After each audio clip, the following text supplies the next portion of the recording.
When England were actually good. Hello everyone and welcome to episode 10 of Retro Sundays. And today it's a special video because of course next Thursday marks the start of the 2018 World Cup. I couldn't be more excited. I'm sure you guys are mega excited as well. But for today's Retro Sunday we'll be going back to the penultimate ever released FIFA World Cup game, Germany 2006. And it just says on the back, your dream, your FIFA World Cup. Now, of course, the 2010 World Cup also had a game, but for the 2014 and 2018 World Cups, I want to say, they have been just add-ons to the FIFA games of those years. Yeah, we've watched the intro already. I'm sure you guys enjoyed the mini intro there. I didn't quite realise it was that long, but ho-hum. But today we're going to be going back, of course, to a time when England were actually half decent. Now, what we're going to be trying to do today is try and replicate, hopefully, the groups of this year. So, well,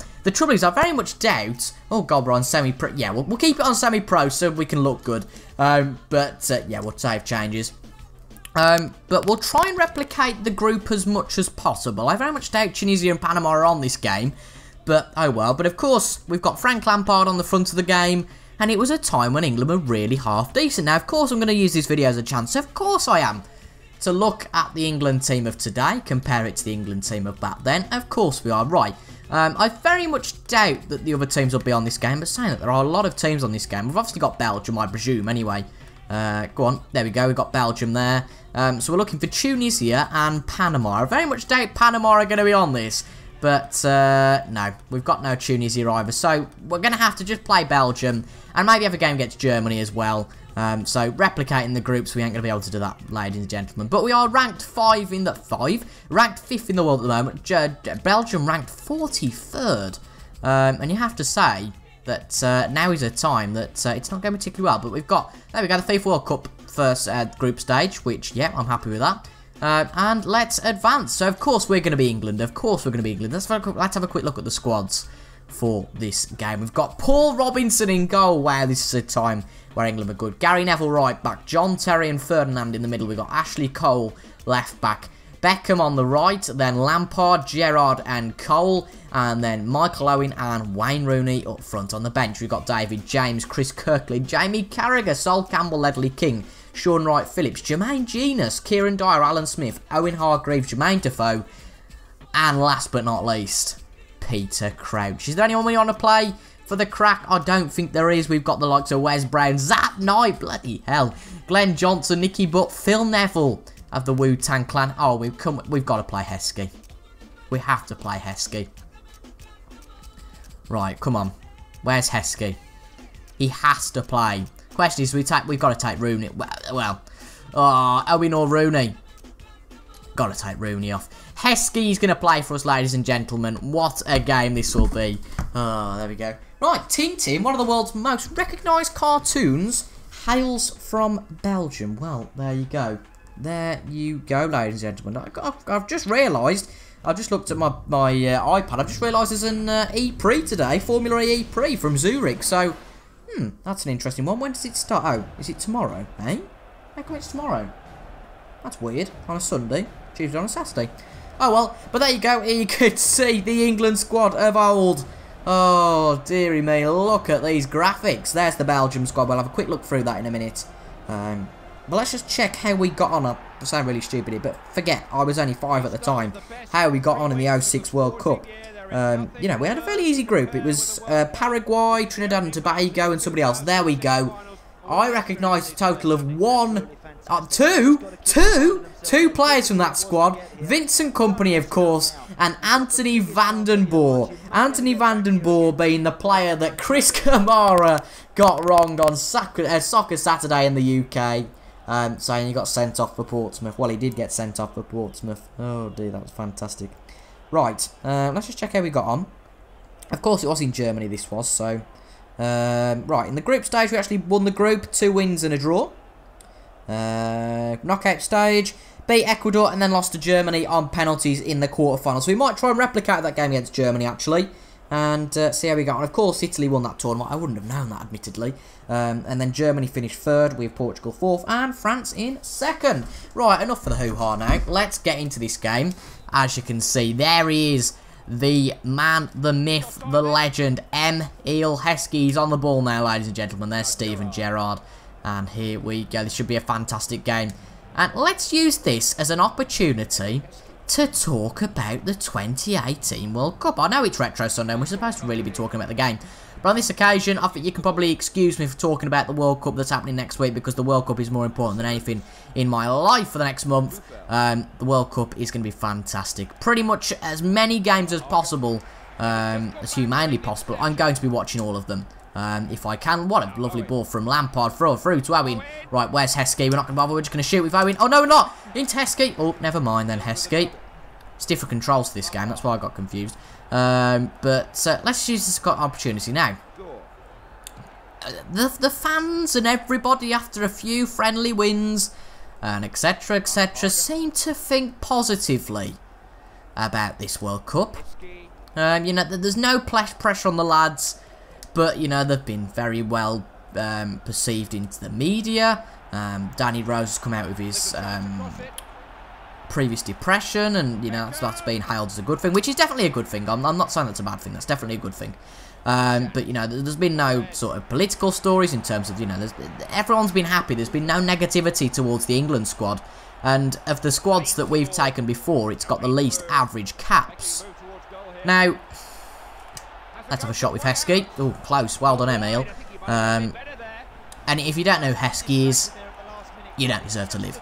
And I can't see it, to be honest. I can't see how we're going to do particularly well. The goalkeeper, it looks like Jordan Pickford's going to be picked. We've got some decent goalkeepers. I'm happy that Safeguard hasn't picked Joe Hart. But we weren't fantastic in the friendlies. In the second half against Nigeria, we were a bit pants, let's just say. And against Costa Rica didn't really offer anything. I felt that Lee Dixon's half-time comment that the Costa Rica goalkeeper should have saved that. Is it Navas? Is it Navas who plays for... what's the name? Real Madrid, of course. Who's Real Madrid? Not like they beat Liverpool in the Champions League final or anything. No, I don't remember that. Oh dear, we can laugh about it now. I certainly was not laughing about it a fortnight ago. Oh dear. Right, and in our group we've got Belgium, we've got Tunisia, we've got Panama.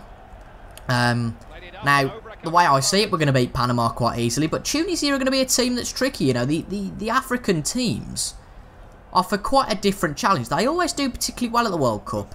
And I would be having a look out for Tunisia, because of the way I see it, what could potentially happen on the last day, because there's no doubt that unless Belgium completely bottle it, the game against Tunisia is going to be the most important. And my dad's revving up one of his motorbikes out there. Go on, Heskey. Oh, shame. So what I'll probably do is close the window. Let's close the window now. There we go. Nice and quick. But the way I see it, the game against Tunisia, which is the second game we play, I believe, is the most important of the group stage, because we should be battering Panama. If we don't batter Panama, we don't deserve to go through. So we should beat Panama. Belgium will also beat Panama. Tunisia will probably also beat Panama. The Belgium game really is just damage limitation, because what I see is what's going to happen. We're going to be battling for second in that group. So, you know, anything we can get out of that Belgian game is obviously the best. And what we're doing is trying to battle with Tunisia. So say that Tunisia beat Belgium, then I think, given extraordinary circumstances, unless we do something magnificent and beat everyone, if Tunisia beat Belgium, we're going to be out the group. We're going to be out the World Cup at, you know, the first stage. But the reason I say that the game is most important... Go on, Heskey. Oh, it's in, Emile! We're going to have to stop for a second to talk about Emile Heskey. What a header from Emile Heskey there to make it 1-0 to the Red. Oh, he's loving it. He's loving it. Michael Owen with the run there. Three defenders couldn't know what to do, and he simply crossed it ahead of him. Lovely header from our man Heskey, and it goes straight into the back of the net. Fantastic stuff from Emile Heskey there. But obviously, you know, the one against Tunisia is the most important, because if we win that, then not only does that give us a little bit of momentum going into the game against Belgium, it also takes the pressure off a little bit, because if we go and lose to Tunisia, I presume they played... I'm sure we played Panama first game. They must play Belgium then first game. I can't quite... we might play whoever we play. I'm sure we play Panama first and Tunisia second. I might be wrong, and this might completely bugger up what I'm saying. But if we go and beat Tunisia, then our momentum is good, and it also knocks their momentum, and it also takes a bit of pressure off, because what has to happen is that they have to beat Panama, and, you know, we have to lose, and depending on what's happened, of course, you know, there has to be a 3-point swing. So there's a bit less pressure on that way, because we don't have to win. If we beat Tunisia, you know, those circumstances, of course, mean that everyone beats Panama, which surely should happen. But, of course, you know, it's a World Cup. Many things can happen. You know, 4 years ago, we did not think that Costa Rica would be the strongest team in that group. They certainly were. I don't quite know what was happening there, but oh well. We didn't think Costa Rica would be the strongest team in the group, but they were. And that completely blew our chances. Heskey nearly with a second there. So close. Personally, I think this is a fantastic World Cup game, by the way. 50p from CEX. Magnificent, isn't it? I can't think what I was going to say now, but after that, I think we can basically play any of the Group H. So Poland, Senegal, Colombia, or Japan, I think, are in that group. Now, I probably see Poland and Colombia going through personally. Japan are always a dark horse, admittedly. Japan are always one that can, you know, upset the apple cart a little bit. Look at Heskey. Have a shot, son. Oh, it's been blocked. Go on, Lamps. Oh, good shot. I always use my concentration, but we'll have Poland or Colombia. I can see us beating Poland, which is going to be interesting, because I'm in Poland on that weekend. I think we're playing them, potentially. You know, we could get over Poland or Colombia. If we get Colombia, then we might struggle, but if we get Poland, then, you know, I think we can beat them. But, you know, it all depends where we finish in the group, which is why it's imperative, really, to finish first. After that round, I think it gets a bit tricky, because we're on the same side of the draw as Germany. Basically, we've got to get luck of the draw. I can't see people, I mean, well, I can understand what Harry Kane's saying, you know, he's saying there's no reason why we can't win the World Cup. Well, he's not exactly going to say we ain't going to win the World Cup, because that's not a very good thing to say, you're just going to a massive tournament, but we ain't going to win the World Cup. We've had this before, so many World Cups. It was quite nice before all these friendlies to have, you know, a bit of sort of lack of pressure from the fans, because we're not as big a team as everybody thinks. I'm sorry, but we're not. We haven't won the World Cup for 52 years, right? We haven't really come close to it, have we? So, I mean, the Euros is our last poor performance, and I don't particularly believe the way that Southgate plays is brilliant. With, you know, one man up top, I don't get the logic in that. Three at the back, that makes me squeal. I hate three at the back personally. I'm a traditionalist in terms of four at the back. And I don't particularly like this three at the back and two wing backs. It doesn't suit my playing style, but I'm not going for Southgate. And I'm not any of the players, so they play how they want. But to me, he doesn't seem particularly brilliant. Apologies about that, folks. Can't remember what I was saying now. I think I was just saying, you know, there's a golfing class, isn't there, between... I don't know if I was saying this or not, but I don't really care now. We're going to, you know, change topic. Topic change, you know, we're going to have a little topic changer. Oh, God, I do talk some rubbish on these videos. Right, that's Heskey's through on goal. That's a pretty poor shot, to be honest, from Emile there. But I can't remember what I was going to say. That's what I was going to say. There's a real golfing class between us and the top teams. The likes of Germany, we are not going to beat Germany. I'm sorry, we are not going to beat Germany. And because Belgium are one of the best teams in the world, I can't see us beating Belgium either. But I would love us to win the World Cup.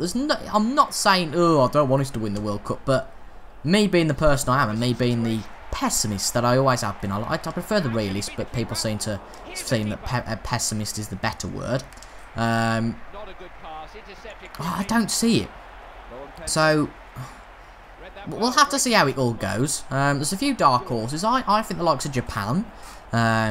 I think South Korea always want to watch, you know, in that group. You know, it's Germany, Sweden, Mexico and South Korea. Obviously, Germany are dead certs to get through. But I don't see Mexico or Sweden as a massive force.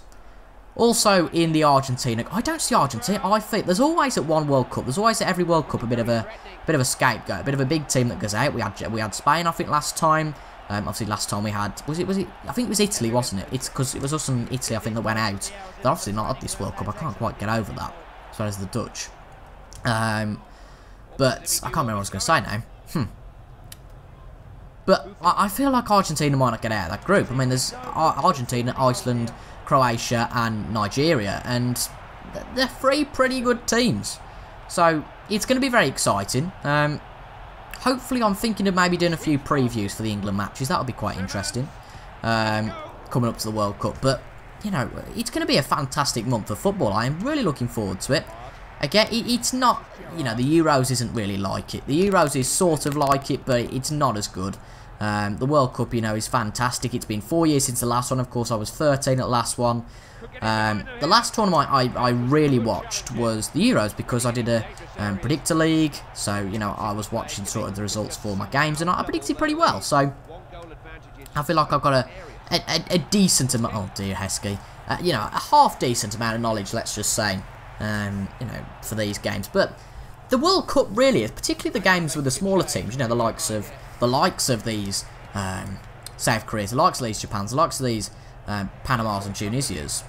It's really a lottery because, as proven by the last World Cup, particularly with Colombia as well, you know, Costa Rica and Colombia at the last World Cup were both fantastic. Now, whether they're going to be fantastic, and I don't know whether it's going to be another team that's fantastic. It remains to be seen, but it's going to be a fantastic 2 weeks of group stage. I think that's probably the best because there is pressure on, but at the knockout stage, you know, it's not so much. It's one game, isn't it? You know, there's a lot more pressure on then. But the group stages are the ones I particularly love. It should be a brilliant tournament. I think there's only one team in it for me. I personally believe that Germany are going to win it. But I think if it's between two teams, then it's between them and France. You know, Brazil are always into it, and Brazil apparently, oh, that's awful lamps. Brazil are apparently the favourites, which is interesting, but I think Germany will win it. Well, that's a bit of a nasty challenge there. Sorry, it's been a bit of a boring game, but I think this is going to be the only one we got on this episode. I didn't realise how long it was going to take. But it should be a very interesting World Cup. Let me know your predictions down in the comments. I'd love to hear them. And it should be a very good World Cup. And I think I've done a few of these tournament trees, they're called, which you basically predict all the group stage results, and then you sort of get a mock-up of how the round of 16 will go. And from that, basically, pretty much every time I've got a France and Germany final, or maybe Brazil in there sometimes, maybe Portugal. But there's at most there's like 5 teams I see. You know, Brazil, France, Germany, Portugal, and Spain. I don't see anybody else touching them. I don't feel that Argentina are that good. But it would be nice for Messi, you know, to do something good. But I hope Portugal don't win it because they got away with it. They got away with it like murder at the Euros. I mean, they scraped through the group stage and then go and win the tournament. I mean, that's fairly good from them. But oh dear, typical England, bottled it. And Buffel scored for them. There you go, good old Buffel. Right, we've got a minute to go here. Can we get the decider and win this match for the Lions? Come on, son. Owen. Oh, dear. Come on. Oh, go on. Michael Owen. Still Michael Owen. Shoots. Oh, off he picked the wrong bloody button. Go on, Lamps. Go on. Go on. Oh, dear. So close. Probably didn't go over the line. I wonder where we've heard that one before. But, wow, what a game, 1-1. Very, well, I said it was a crap game, it was, to be honest, but we've had a nice discussion there, and I hope you guys have enjoyed. Maybe a little bit of a shorter Retro Sunday, a bit of a bizarre one, but it was the 10th episode. I couldn't really think of much more to do, but it was a World Cup one, just before the World Cup, and I thoroughly hope you guys have enjoyed. I have been TIJ, and I'll see you guys next Sunday, as of every Sunday, because I'm really enjoying this series.